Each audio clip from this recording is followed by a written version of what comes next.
Introducing to you the Merchants Harbor, Copenhagen, Denmark.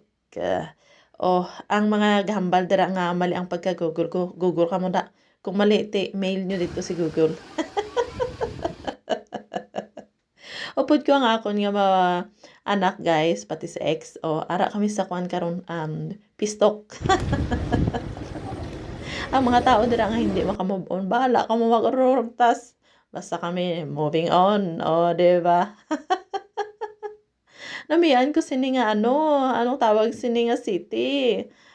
Copenhagen. Daw easy lang bala ang mga tao diri ha. Easy lang siya from our hotel paadto sa amon nga destination, the Little Mermaid, 6 kilometers to walk. Pagkatapos along the way pareha sini maagihan ang Nyhamn. Newham ang tawag sini. New Harbor, 'di ba? Colorful kayo yang mga buildings. Pagkatapos may ara sing naka-parking dira nga mga boats. Harbor gani. Pagkatapos on the way dito, damo sing mga pamangkot akon nga mga anak. Tapos gina-inform namon sila about sa a bit of tradition, pagkatapos mga history, mga amo sina. Ambot kong ga pamati sila kay nagsige lang man sila ka oo. Kag daw hipos-hipos lang man sila. Hopefully, may naintindihan sila.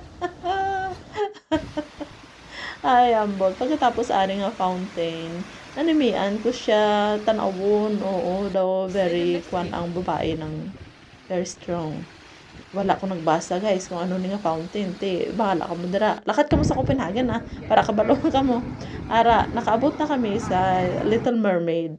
Amo gid na yung pinaka tourist spot dere sa Copenhagen. Nami nag-iisa lang siya, nakapungko siya dira sa bangko, hindi bangko stone. Damo-damo sing tao diri, di ba? Nakahimo bala ko sing akon nga reels pagkatapos oh my goodness.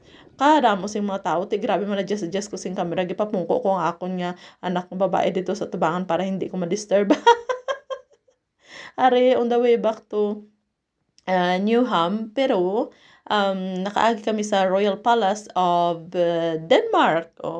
Ari ang ilang Royal Guard. Gitago-tago ko lang niya ako nga cellphone nga nag-take sang picture sa ila kag video bala. Ari si ate. Nagpa-picture kay siya. Diba? Di ka namin sing amon lunch guys. Seafoods, fish and chips. Pagkatapos ang aperol ko, hindi ko pagkalimtan. May favorite drinks, summer drinks. Diba? Feeling lang na guys. Enjoy. Syempre bakasyon. Enjoy gid. Pati pagkaon enjoy. Wala sing diet diri nga lugar. Have a good day. Okay, bye.